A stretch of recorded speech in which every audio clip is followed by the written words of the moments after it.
We continue our story with Optimus driving for his life at this point with the Star Saber, realizing that he can't really beat Unicron or Megatron fused with Unicron in such a quick manner.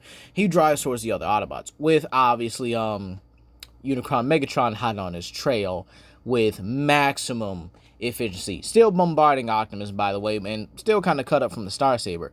But this is where we pan over to the location near the Well of Allsparks, where the Predacons and Dinobots are trying their best to damage Metroplex, but again, their fire breath only leaves minor burns that no one can even see from a good distance, leaving the rest of the Autobots, being Wheeljack, Bumblebee, Knockout, and RC, to actually wonder what's going on, or is anything even working, along with Shockwave, of course, who thinks perhaps we do need more firepower. These two might be unstable, but I guess it could work. To which this is where he taps on his finger and a ground bridge opens.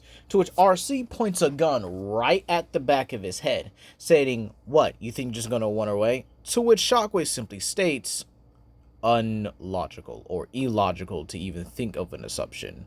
However, he states that they simply need more firepower, and I'm simply getting reinforcements. Join the fray, my Predacons. To which this is where Twin Strike runs out, both heads kind of looking at each other, looking at Shockwave, then looking at the giant mech that it wants to rip apart before running out. However, it barks a command to its other brothers, that being Blight, the more ogre-like looking dragon, which, come on now, we gotta admit, pretty good choice for a Predacon in my opinion.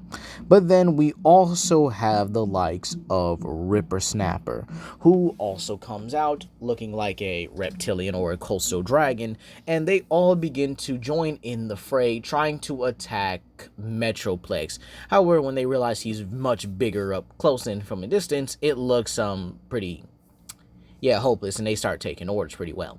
Which Knockout saying, "Very good, Shockwave, very good."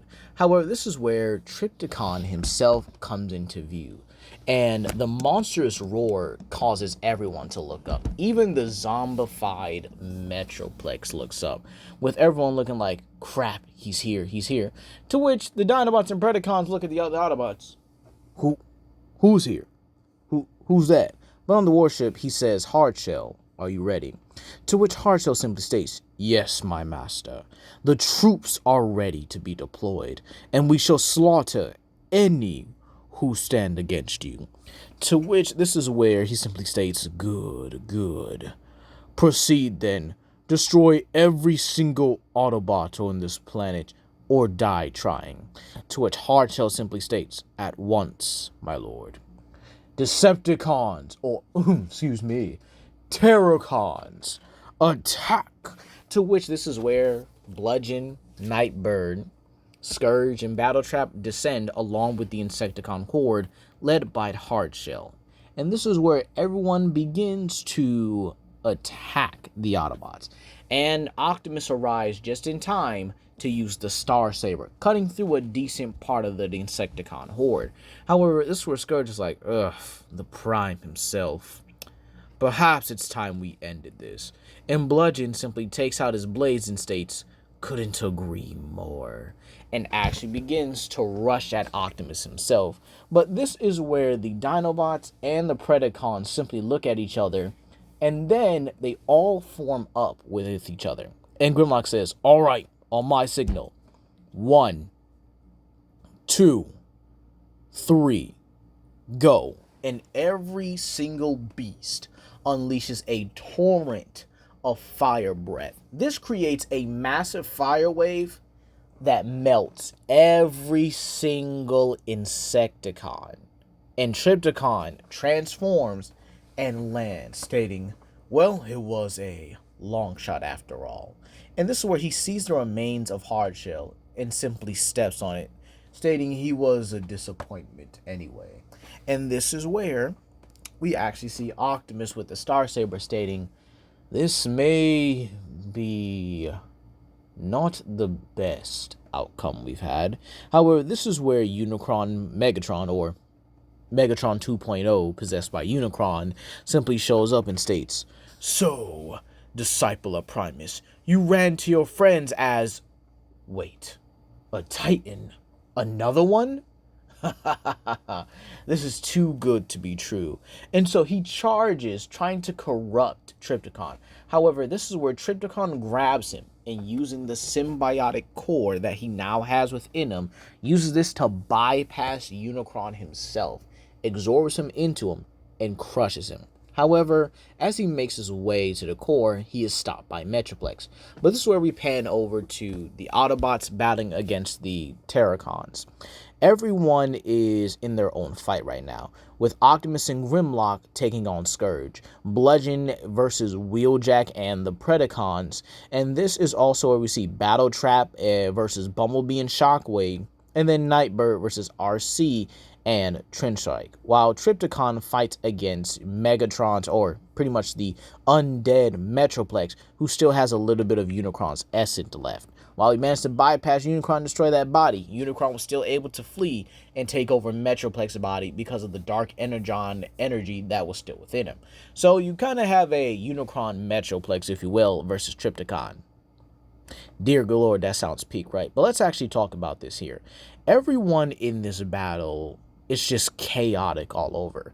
Both opponents or both sides are getting slammed around here. Optimus is actually getting slammed around by Scourge, who, because Optimus can't utilize the full power of the Starsaber at such a close range, it actually does kind of harm him. The reason why he can't use it is because of the Autobots around him. So he doesn't want to make a misstrike and, well, harm his companion. So he's utilizing the Starsaber's more blunt edge to actually get in close here. But Scourge is able to easily overpower him.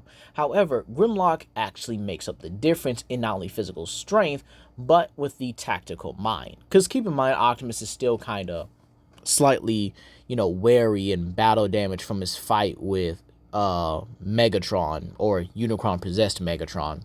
And this is where Grimlock is actually the one to get the upper hand on Scourge here. Utilizing his shield to block a large majority of Scourge's attacks, Scourge actually tries to outskill him, saying that he's nothing more than a mindless beast. To which Grimlock blocks his own blade with his, blocks Scourge's blade or wrist blade with his own sword, and simply states, "Then you must not know who I am." This is going to be fun. To which Grimlock proceeds to dismantle Scourge piece by piece, move by move here, going back to his more gladiatorial roots than his brute force. To which it gets so bad, he cuts Scourge's legs off and then proceeds to put his foot on him, stating, "His name's Grimlock. Remember that name as you join the Allspark," and crushes Scourge like a bug. Meanwhile, Bludgeon and Wheeljack with Skylynx, Darksteel, Blight, and Rippersnapper is absolutely a close matchup. With the fact that Wheeljack can't really physically hang with Bludgeon, as well as the level of skill, the Predacons kind of make up for that with their unpredictable nature. They start surrounding him, using their fire breath in different formats, and then they actually do topple him a couple times, allowing Wheeljack to get in some cuts. Meanwhile, Bludgeon actually is able to kind of pick them apart, but he's about to go ahead and finish off Rippersnapper with a stab through the eye, but Wheeljack actually utilizes a grenade to actually blast him off, with Rippersnapper being able to withstand this explosion because, again, he is a very powerful Predacon. To which this allows Blight to jump on Bludgeon and actually bites down on his shoulder, allowing the other Predacons like Rippersnapper, Skylynx, and Darksteel to get a hold of him, and this allows Wheeljack to plunge his blade through his spark, killing Bludgeon. Battletrap versus, Bumblebee and Shockwave isn't going so well either. Believe it or not, Shockwave actually dies during this skirmish here. And I'm actually going to say it's because Battletrap's armor is simply too thick. So he gets clobbered with a wrecking ball, and then when Bumblebee tries to save him, he gets knocked away, and then he uses his wrecking ball in a more grappling-like format to pull Shockwave in close, and then punches right through his head, killing him instantly. He then turns his attention to Bumblebee. However, this is where the Predacons and Wheeljack arrive to pretty much end him here. Meanwhile, the Dinobots are actually trying to help out Predaking and engage with Trypticon and Unicron Metroplex over here, but this doesn't go well for them either. Predaking gets crushed between the fight, and this means he can now focus on, the others, or he pretty much focuses on Unicron Metroplex here. And this time, with Unicron not being able to go anywhere, he absorbs not only him, but Metroplex into him. And this allows him to be not only become bigger, but more powerful. Seeing that they have no chance, and with Predaking and Shockwave's deaths, Knockout actually decides to call for a tactical retreat, and Optimus isn't having it, saying that they need to stay, they need to fight. And even as Trypticon is falling to the core at this point, Optimus tries to run down there, but Grimlock grabs him, telling him no, it's foolish. So Optimus backhands him, telling him that they can still save Cybertron. Grimlock, now understanding that Optimus has a little bit more spark within him, grabs Optimus and ragdolls him. Not just simply not having it at this point, as a ground bridge opens and the Autobots flee, with Grimlock making sure all the Dinobots and even the Predacons are gone, with him taking one last look as he sees Trypticon's influence begin to infect Cybertron. And he tells Optimus, "You're gonna thank me later for this," as he picks up the Star Saber and runs through the space bridge with an unconscious Optimus over his shoulder. And now we see Cybertron itself. Trypticon has merged with the core, his full body just symbiotically infecting and going over it. The amount of energon he has, considering he was a Decepticon's warship, so that energon plus the dark energon that was still within him, plus the fact that he absorbed Unicron's essence, which in all honesty should be able to infect a planet, considering, you know, it is Unicron. So this does mean that, in all honesty, I guess you can honestly say he's got it at this point. He has Cybertron at his beck and command, and we see it go into that same purple format it did in War for Cybertron. But this is where we head to the Autobot base. Optimus recovers, and he looks at Grimlock almost with anger. But again, Grimlock says, "Go ahead, say something. Go ahead. Give me another reason to knock you unconscious again." To which Optimus is like, "You had no right to pull me from battle." To which he grabs Optimus by the throat and brings him closer. "You would have died. Got it? I saved your life, and this is how you repay your own soldiers? I understand you cared for Cybertron. We all did. But there was no way we were going to beat Trypticon after he absorbed another freaking Titan, and apparently Unicron." To which this is where Ratchet diffuses the situation by stating they actually may have a way to actually beat him, but this is going to come at a cost. To which they simply ask, why? What happened?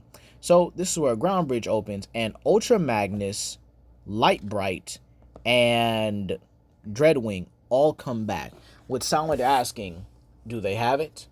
To which Dreadwing is like, "Yes, it did take us a minute, but we did manage to find all three." And so this is where Grimlock then goes over to his team and even indoctrinates the Predacons into his ranks. However, Optimus is quite curious here. What do they do now? They just lost Cybertron. There has to be a way they can turn the tide in their favor. There has to be a way. To which Ratchet simply states, "Optimus, if you had just come down a minute and actually listen, you would actually understand what we are trying to tell you. Show him." To which this is where Light Bright, Dreadwing, and Ultra Magnus present 3 of the 4 Omega Ps. Because keep in mind, Starscream still has it. I haven't revealed where he is yet, but Starscream still has it. And this is where we're not going to end off here. No. We're going to head over to Cybertron's orbit, where it's all being reconstructed into Trypticon itself. However, the energy surge that reawakened the planet wasn't unnoticed, and an Autobot ship actually comes into the planet's view, but it stops when it sees the planet is still shifting, still transforming, and the crew on the ship is looking like, what? Cybertron was never done this before. What's going on? And this is where we see the crew, Jazz, Ironhide, and Air Raid, all ready to see what's going on. They came to their planet because they thought it reawakened, thought the Autobots had won, or even if the Decepticons did, they would have just been able to find a way to take it back, right? But this is where the planet fully finishes transforming, And Jazz is like, you have got to be kidding me. And we see Trypticon now at the size of planets, if not stars itself. And he says, now for my first stop, Earth itself. And he laughs menacingly. Peace.